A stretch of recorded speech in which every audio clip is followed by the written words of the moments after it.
नमस्कार, मैं हूं श्वेता सिंह। कहते हैं कि कोई भी व्यक्ति किसी पर भी विश्वास कर सकता है, लेकिन जब पैसों की बात आती है तो आप हर किसी पर विश्वास नहीं करते।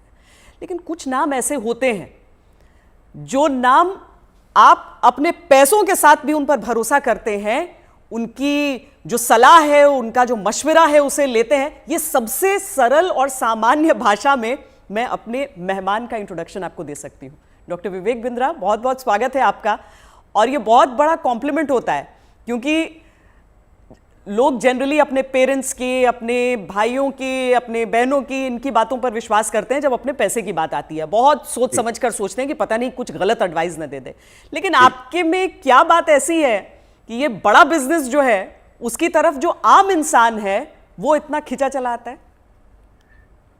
धन्यवाद, थैंक यू। आम इंसान तभी खिंचा चला आएगा जब आप एक रियल वैल्यू क्रिएट कर सकते हैं, और वो रियल वैल्यू क्रिएट करने के लिए आम इंसान की जो सबसे खास समस्या है उसको सुलझाने के लिए क्या प्रयास किया जा रहा है। तो आज जो व्यापारी वर्ग हमारे देश में, देखिए, एंटरप्रेन्योरशिप बहुत पुराना है हमारे देश में, लेकिन स्केल नया है। बिजनेस खड़ा तो लोगों ने किया है, लेकिन बिजनेस बड़ा नहीं किया है। और बिजनेस बड़ा कैसे किया जाए, उसके लिए सोलोप्रेन्योर, एंटरप्रेन्योर के लिए हमने हिंदी भाषा में एक बड़ा बिजनेस, ये प्लेटफॉर्म ऐसा बिल्ड किया है जिससे वी आर हेल्पिंग, और आज बिलियनियर प्रोफेसर्स के साथ में हम उनकी मदद कर पा रहे हैं।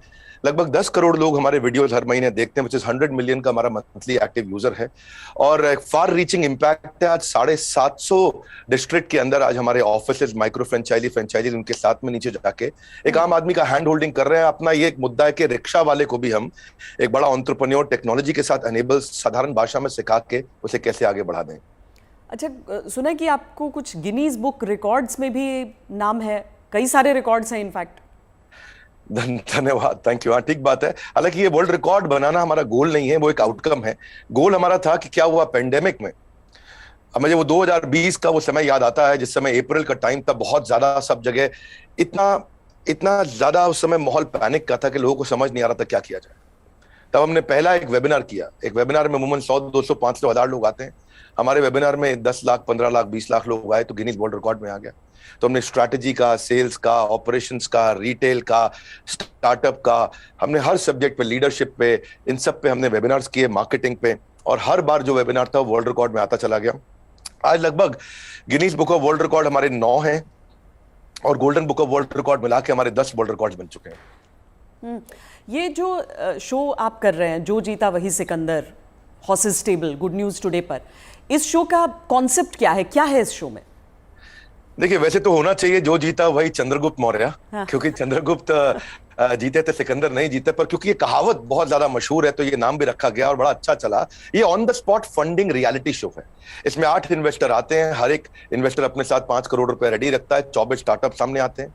स्टार्टअप आता है, रियलिटी शो है, पैसा इन्वॉल्व है इसमें। Sunil Shetty production, India TV, अपना इंडिया टुडे ग्रुप जो है हमारा, और सारे, मेरा जो रोल है इसमें मेंटर, कोच, एडवाइजर और स्टार्टअप गुरु का है।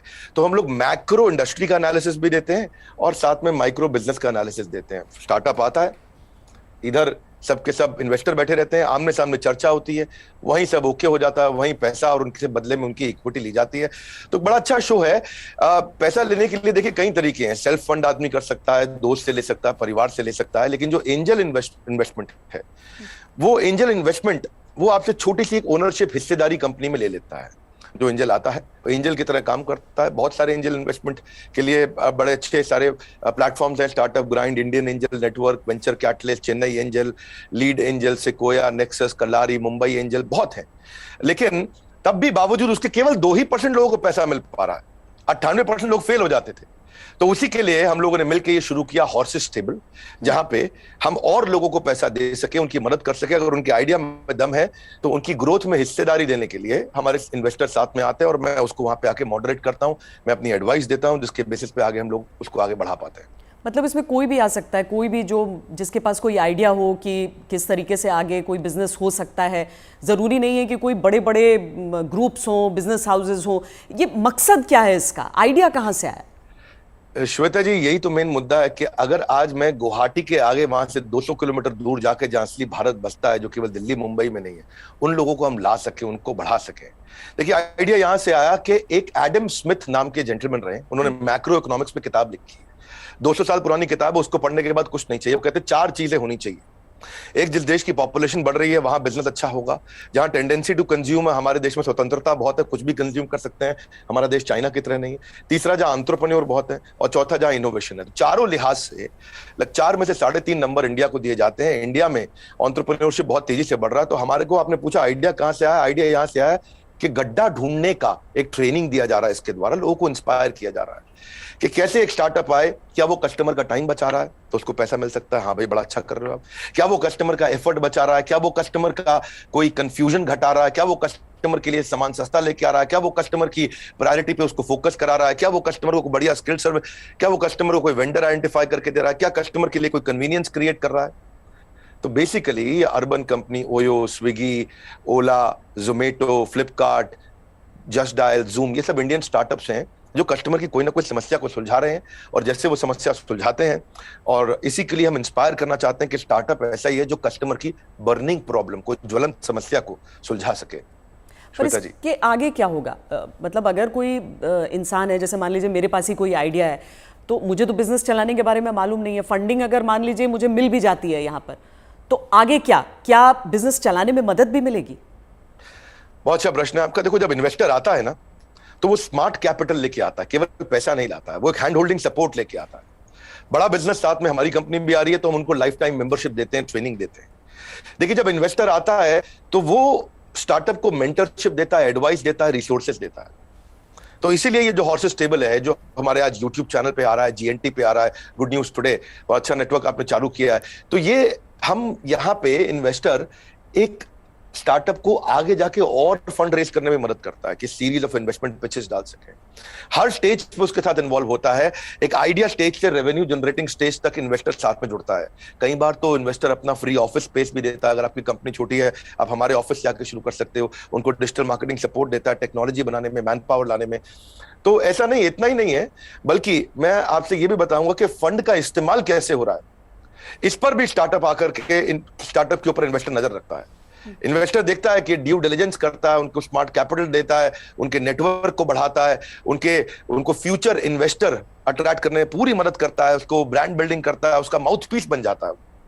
वो केवल पैसा नहीं इन्वेस्ट करता है, वो उसको पूरी गाइडेंस देता है आगे, उसको बिल्कुल हॉक आई के साथ में जुड़ा रहता है, उनकी रिपोर्ट्स लेता है हर हफ्ते, हर महीने।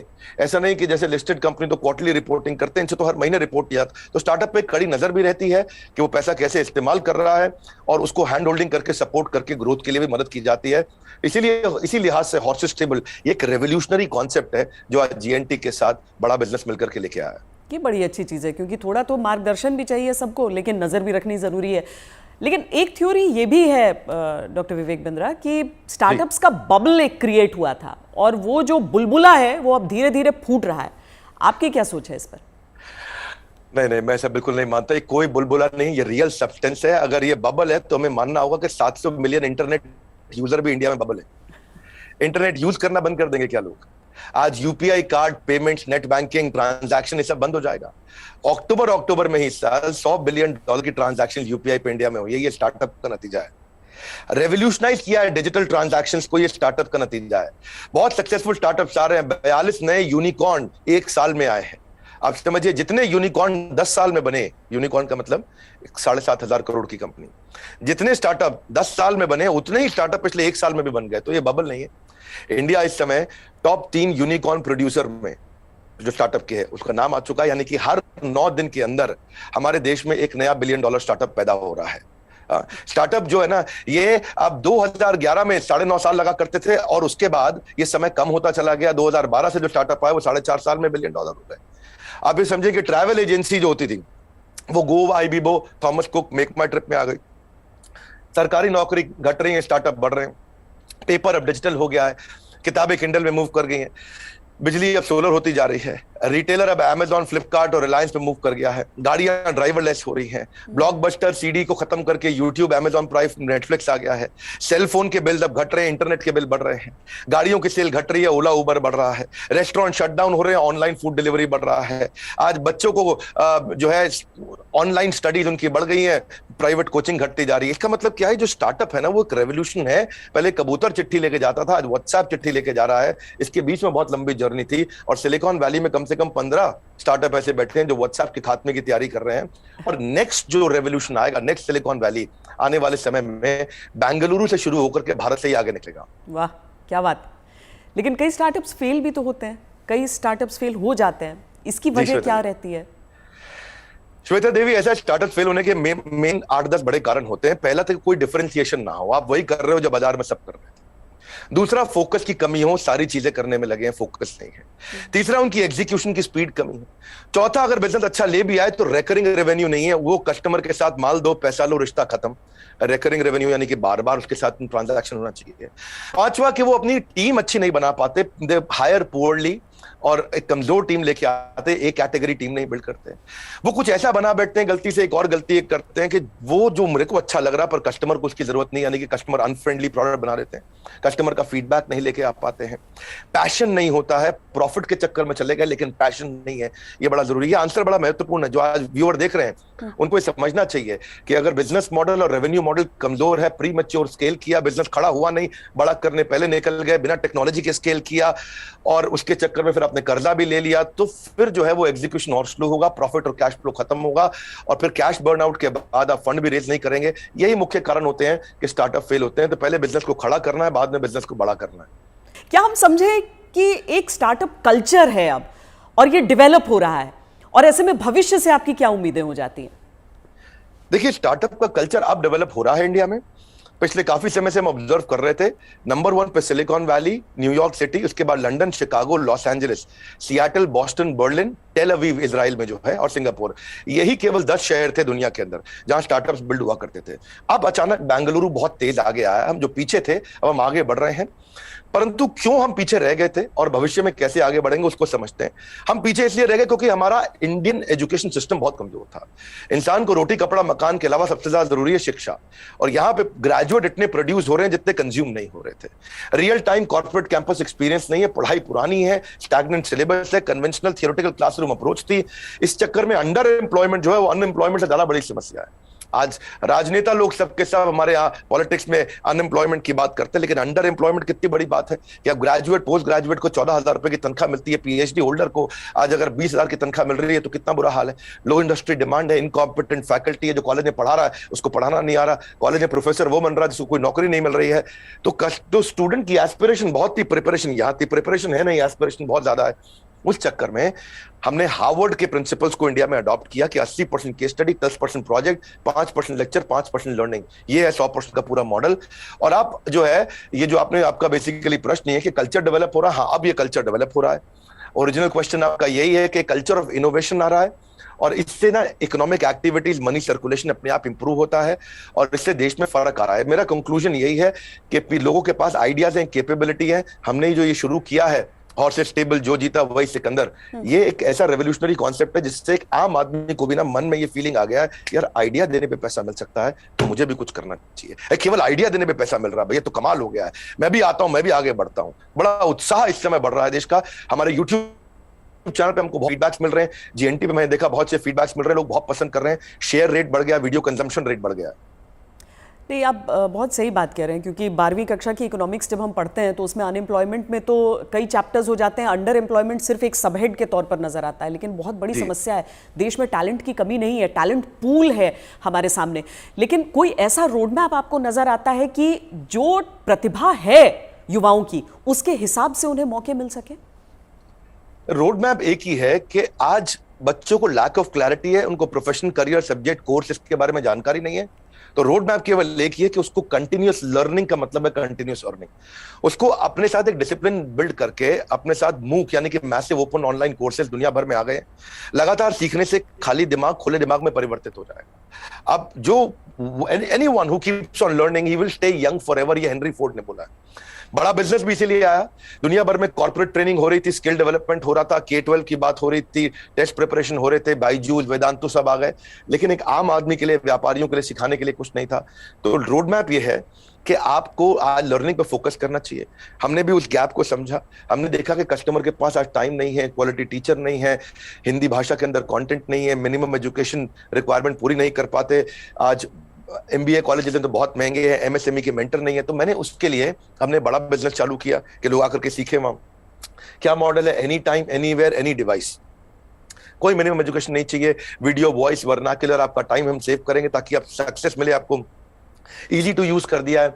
सारे business planning tool, framework, agreement, उनको डॉक्यूमेंट, स्ट्रैटेजी शीट, हर एक चीज बना के हैंड होल्डिंग के साथ, कोई भी सब्जेक्ट में फंसे वो, strategy, sales, HR, finance, customer service, funding, operations, technology, marketing, admin, legal, production, इस सब में उसको मदद करते हैं ताकि वो आकर के सीखे।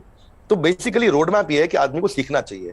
हमने ऐसा किया है कि हमने 750 रुपए महीने पे एक एग्जीक्यूटिव एमबीए उसको कराना शुरू कर दिया है।